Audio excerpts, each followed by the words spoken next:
regardez Midi 1 et soyez les bienvenus dans l'invité de la rédaction.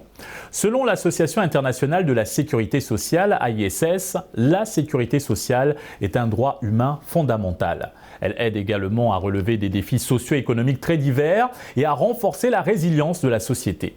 Elle remplit d'autant mieux ce rôle lorsqu'elle offre une couverture adéquate et complète de la population. Toujours selon l'AISS, à l'échelle mondiale, l'accès à la sécurité sociale a atteint un niveau sans précédent et l'extrême pauvreté a fortement reculé. Les progrès importants accomplis récemment montrent que les lacunes subsistant au niveau de la couverture nationale sont en passe d'être comblées, mais aussi qu'il reste des défis de taille à relever. Et pour avoir un éclairage approfondi sur la politique de protection sociale au Sénégal, nous recevons Assane Ndiaye, inspecteur du travail et de la sécurité sociale. Merci d'avoir accepté notre invitation. C'est moi qui vous remercie.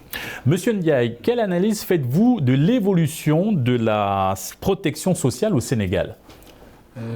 Par rapport à cette interrogation, il faut d'abord souligner que la sécurité sociale, conformément à la Convention 102 de l'Organisation internationale du travail, prévoit de couvrir un certain nombre de risques sociaux. Au Sénégal, notre système de sécurité sociale a couvert un certain nombre de risques sociaux qui sont gérés par des institutions telles que l'IPRES, la Caisse de sécurité sociale et les institutions de prévoyance maladie. L'IPRES gère le risque relatif à la vieillesse. La Caisse de sécurité sociale gère le risque relatif à la maladie professionnelle et à l'accident du travail. Tandis que les IPM gèrent la maladie non professionnelle. Maintenant, par rapport à notre système de sécurité sociale, il faut dire que le Sénégal a un système de sécurité sociale qui est véritablement, qui fait des efforts. Donc par rapport à ça, il faut dire que depuis quelque temps, on a eu à noter quelques réformes par rapport à notre système de sécurité sociale. Et justement, quelles sont les grandes avancées que le pays a réalisées dans ce domaine ?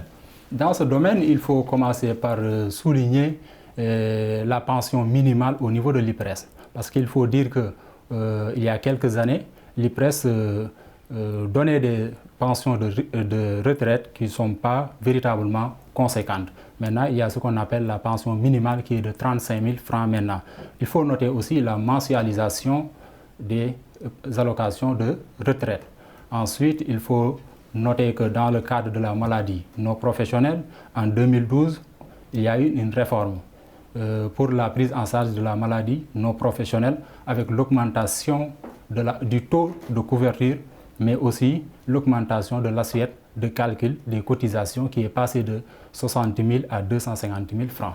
Avec la pandémie, le chef de l'État sénégalais avait lancé un appel aux employeurs pour ne pas renvoyer d'employés et que ceux qui avaient été mis au chômage technique perçoivent au moins 50 à 70% de leurs revenus. En tant qu'inspecteur du travail et de la sécurité sociale, pensez-vous que cela a été globalement respecté ? Oui, il faut d'abord dire que c'était une intervention législative souhaitable parce qu'au début de la pandémie, nous en tant qu'inspecteurs du travail, l'inspection du travail avait eu à noter beaucoup de chômage technique non rémunération. Face à cette situation très difficile pour les travailleurs, on a tiré la sonnette d'alarme en informant la hiérarchie qui a bien voulu prendre les dispositions nécessaires, c'est-à-dire l'ordonnance qui disait que tous les employeurs qui mettaient leur travail en chômage technique devaient forcément payer au moins 70% du salaire net, 70% du salaire net.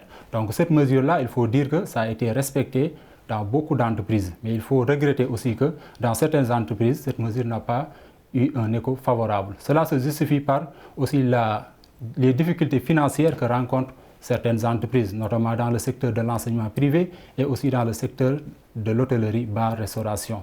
Dans ces secteurs-là, ils ont été fondamentalement touchés et on constate, pour le regretter, que dans ces secteurs, cette ordonnance n'a pas été effectivement respectée. Au-delà, quel impact la pandémie a eu sur la sécurité sociale des travailleurs ? Oui, l'impact, il est là. Donc l'impact, on peut le situer par rapport au chômage technique, par rapport aux pensions à la retraite.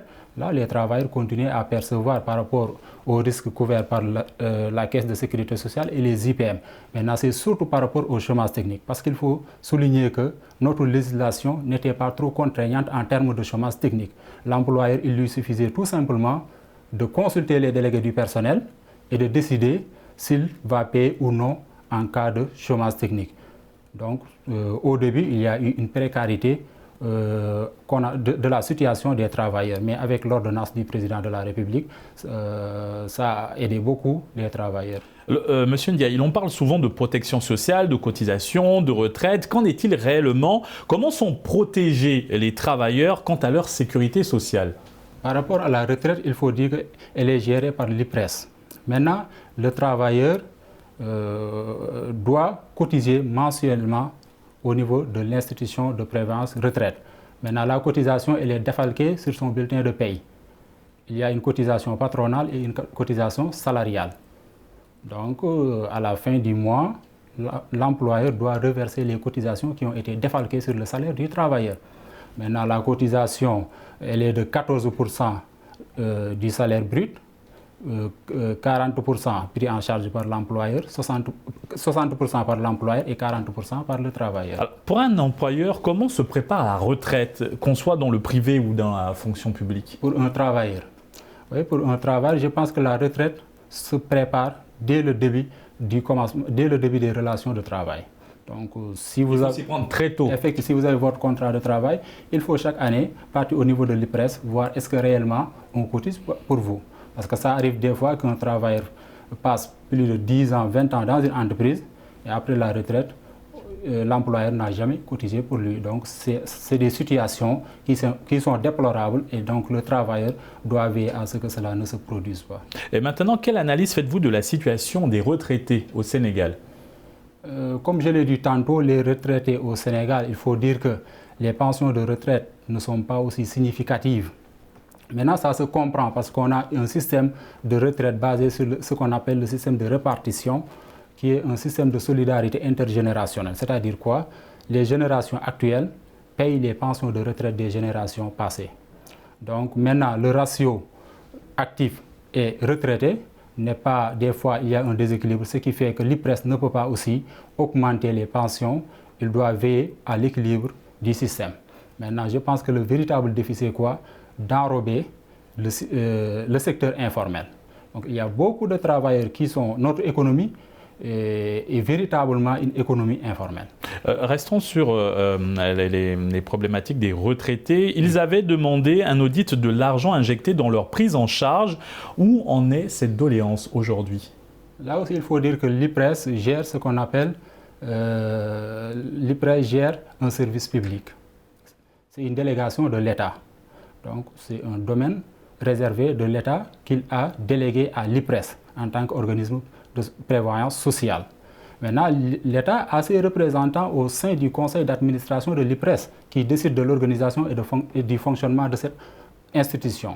Maintenant, l'État a toujours un droit de regard sur ce qui s'y fait.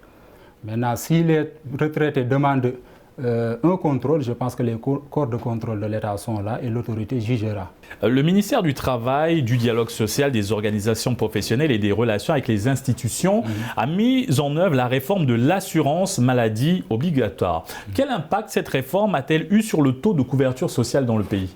Oui, je pense que c'est une réforme salutaire et salvatrice parce que aussi les IPM qui géraient l'assurance maladie obligatoire avant cette réforme avaient des difficultés financières. Maintenant, cette réforme est venue pour résoudre ces problèmes de prise en charge médicale. Maintenant, je l'ai dit tantôt, il y a une augmentation du taux de prise en charge qui est passé de 40 à 80%, de 50 à 80%. Maintenant, il faut dire aussi que l'IPM n'est pas trop connu dans le monde du travail. Beaucoup d'entreprises ou bien beaucoup d'employeurs pensent que c'est quelque chose qui est facultatif. Alors que et justement, certaines PME restent réticentes à l'appliquer. Comment les amener à se conformer à la loi? Je pense que là, c'est la mission fondamentale de l'inspection du travail qui doit veiller à l'application stricte de la réglementation en termes de droit du travail, mais aussi de sécurité sociale. Maintenant, là, c'est de notre rôle de sensibiliser les employeurs à affilier les travailleurs dans des IPM. Parce que l'IPM, elle n'est obligatoire que si vous avez 300 travailleurs. En deçà de ça, vous pouvez vous affilier à ce qu'on appelle une IPM inter-entreprise. Monsieur Ndiaye, merci pour cet éclairage approfondi sur la politique de protection sociale au Sénégal. Nous rappelons que vous êtes inspecteur du travail et de la sécurité sociale. Effectivement. Merci à vous. Merci beaucoup, c'est moi qui vous remercie. Merci beaucoup. Et merci à vous d'avoir suivi cette émission. Très bonne suite des programmes sur Média.